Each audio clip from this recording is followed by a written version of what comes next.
Hello students, welcome to my channel civil engineering classes. आज मैं आपके लिए लेके आया हूँ पार्ट 2 प्रॉपर्टी ऑफ फ्लूइड्स। इसमें हम कवर करेंगे viscosity, cohesion, adhesion and surface tension. ये चैप्टर काफ़ी इम्पोर्टेंट है। मैंने लास्ट टाइम भी बताया था, इस चैप्टर से काफ़ी ज़्यादा क्वेश्चन बनते हैं जो कि आपके फाइनल एग्ज़ाम्स में हो या फिर कम्पिटिटिव एग्ज़ाम्स में आपकी हेल्प करेंगे। ओके स्टूडेंट, चलो स्टार्ट करते हैं आज के लिए वीडियो। ये हमारी फिफ्थ प्रॉपर्टी है, इसका नाम है विस्कोसिटी। विस्कोसिटी आप याद रखने के लिए इसको बोल सकते हैं गाढ़ापन। गाढ़ापन, आपने विस्कोसिटी के बारे में पहले भी सुना होगा। ये होता है किसी भी लिक्विड का गाढ़ापन। ये आखिर होता क्यों है? तो ये है property of fluid by which it offers resistance to deformation in shape or in motion। ये प्रॉपर्टी होती है फ्लूइड की जिससे वो खुद को अपनी शेप चेंज करने से रोकता है या फिर खुद को बहने से, फ्लो करने से रोकता है। ये आखिर होता क्यों है? ये होता है जो इंटरमोलिकुलर अट्रैक्शन होता है लेयर्स के बीच में, उनकी वजह से। जो हमारा लेयर्स हैं, हमने फ्लूइड को लेयर्स में अज्यूम किया है, तो उन लेयर्स के बीच में जो इंटरमोलिकुलर अट्रैक्शन होता है वो अगर ज़्यादा होता है तो वो फ्लूइड काफ़ी विस्कस होता है, काफ़ी ज़्यादा गाढ़ा होता है। अगर उनके बीच में इंटरमोलिकुलर अट्रैक्शन काफ़ी कम होता है तो वो फ्लूइड हमारा नॉन विस्कस होता है, यानी कि काफ़ी कम विस्कोसिटी वाला फ्लूइड होता है। It is opposition of flow, it denotes opposition of flow. ये हमारा जो है फ्लो को अपोजिट करता है, फ्लो को अपोज करता है, जो बहने से खुद को रोके। ओके, हम एग्जांपल लें तो बिटुमिन एंड वाटर। बिटुमिन काफ़ी ज़्यादा विस्कस है as compare to water. Okay friend, जैसे आपने बिटुमिन किसी को नहीं पता तो बता देता हूँ। ये हमारा रोड कंस्ट्रक्शन में इसका यूज़ होता है। जो ब्लैक काफ़ी गाढ़ा हमारा मटेरियल होता है, जो उसको हम तारकोल भी बोल देते हैं, कोल टार भी बोलते हैं, वो हमारा होता है बिटुमिन। उसको हम एग्रीगेट के साथ ऐड करके रोड पे लेयर्स में लगाते हैं, वो होता है हमारा बिटुमिन। वो काफ़ी ज़्यादा गाढ़ा होता है। और हमारा जो वाटर है वो काफ़ी ज़्यादा हमारा गाढ़ा नहीं होता, काफ़ी ज़्यादा पतला होता है। ओके, अब इसको हम एक्सप्रेशन के थ्रू अगर समझे तो इसमें क्या होता है, shear resistance developed between the layers is proportional to the rate of change of velocity with respect to distance। Okay students, ये क्या बताया है इसमें? जो उसमें shear resistance डेवलप होता है वो डायरेक्टली प्रोपोर्शनल होता है change in velocity with respect to distance. जो उसमें वेलोसिटी में चेंज आएगा विद रेस्पेक्ट टू डिस्टेंस, वो उसके shear रेजिस्टेंस के प्रोपोर्शनल होता है। अगर हम प्रोपोर्शनलिटी का साइन हटाते हैं तो वहाँ पे कांस्टेंट आता है, उसको बोलते हैं हम म्यू, MU, म्यू, इसको बोलते हैं म्यू। ये हमारा कांस्टेंट ऑफ प्रोपोर्शनलिटी है। इसको अगर डिनोट किया जाए तो ये ऐसे डिनोट होता है, म्यू बोला जाता है।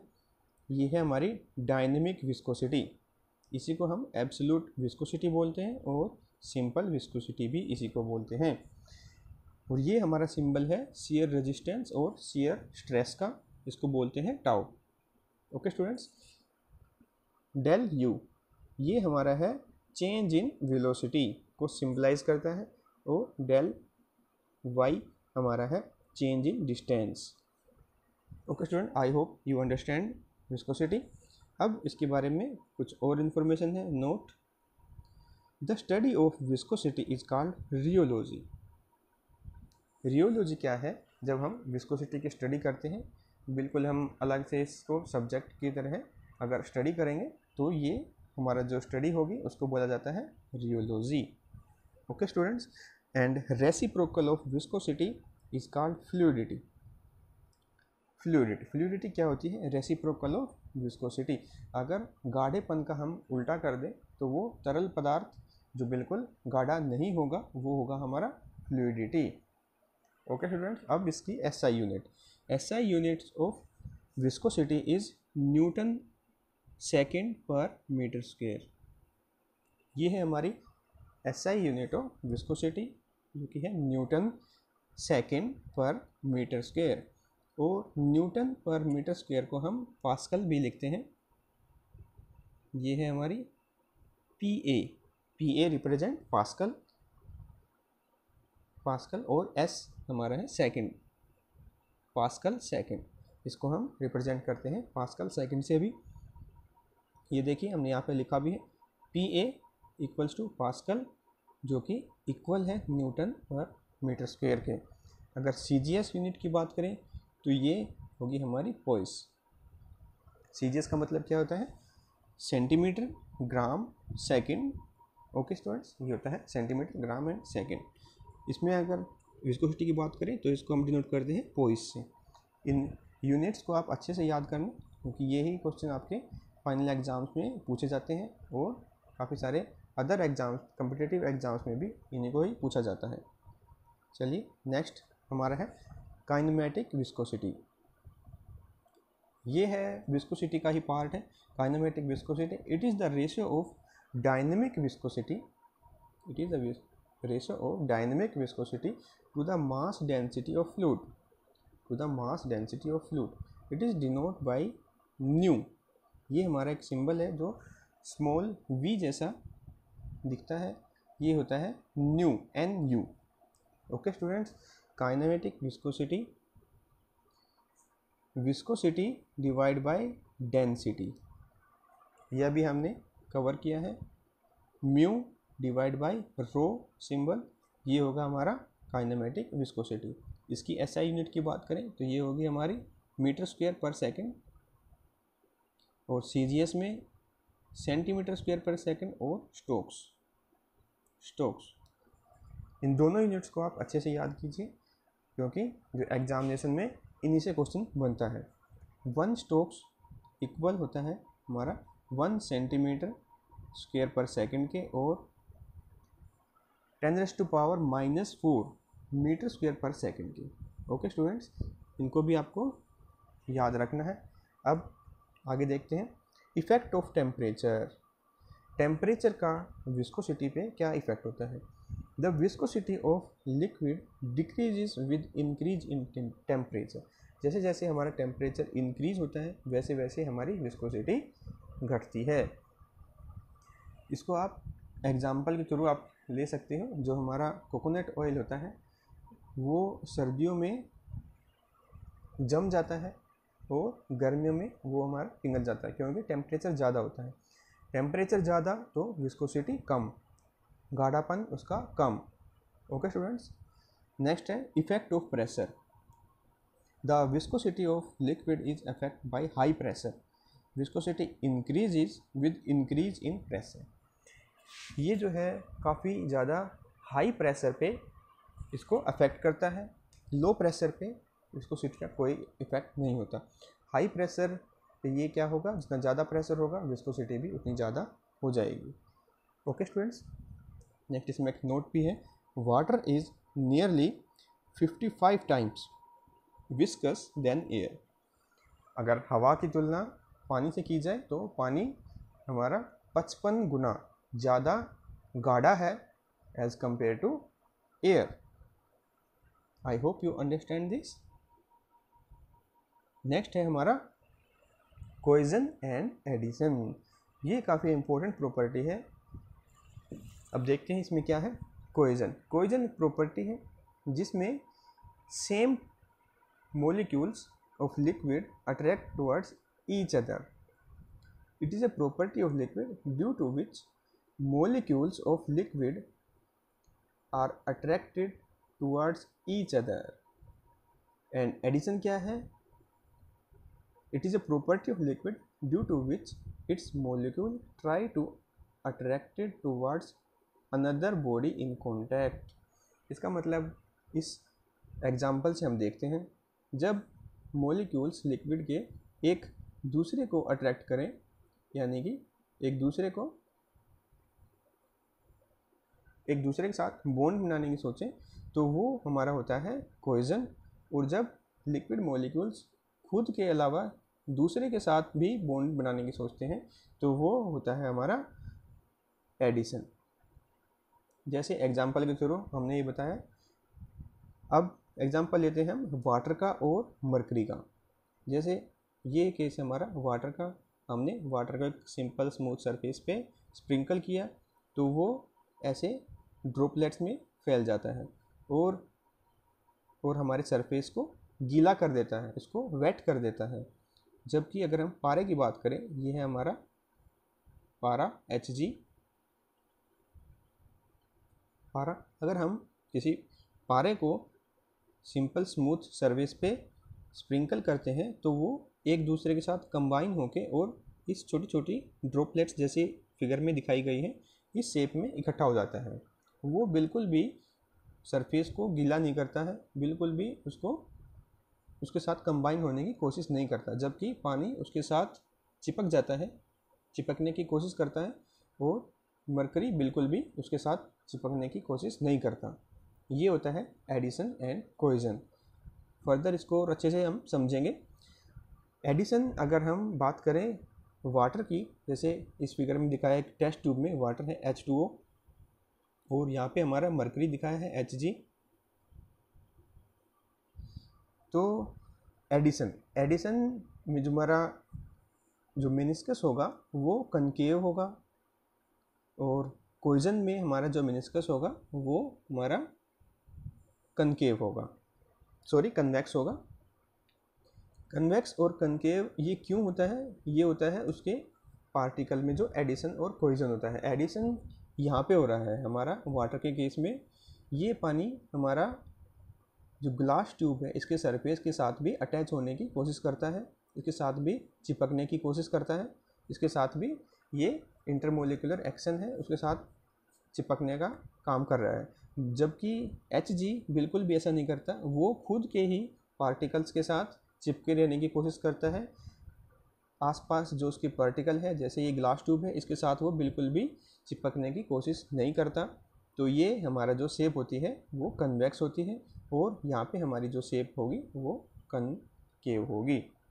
ओके स्टूडेंट्स, अब हम देखते हैं। अब ये है हमारी नॉन वेटिंग और वेटिंग में एक्सप्लेनेशन।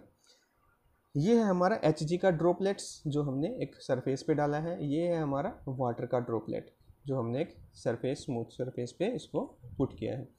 इसमें जो एंगल ऑफ कांटेक्ट होगा वो 90 से बड़ा होगा, हमेशा 90 से बड़ा होगा मरकरी के केस में Hg, और H2O के केस में ये हमारा 90 से छोटा होगा। जो एंगल ऑफ कांटेक्ट होगा वो हमारा 90 से छोटा होगा वाटर के केस में, और मरकरी के केस में ये बड़ा होगा। क्यों? क्योंकि अभी हमने इसको एक्सप्लेन किया है, क्योंकि जो वाटर है ये उस सरफेस को गीला करता है और मरकरी उस सरफेस को गीला नहीं करती। गीला क्यों नहीं करती? क्योंकि वो उसके साथ चिपकना, उसके साथ बॉन्ड बनाने की कोशिश बिल्कुल भी नहीं करती, जबकि वाटर उसके साथ चिपकना और उसके साथ बॉन्ड बनाने की कोशिश करता है।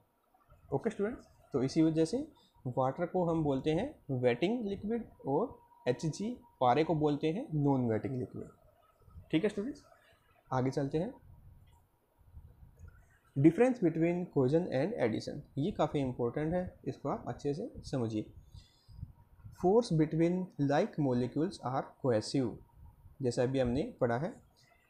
फोर्स बिटवीन लाइक मॉलिक्यूल यानी कि सेम टाइप के जो मॉलिक्यूल्स के बीच में जो फोर्स होता है उसको हम कोहेसिव फोर्स बोलते हैं।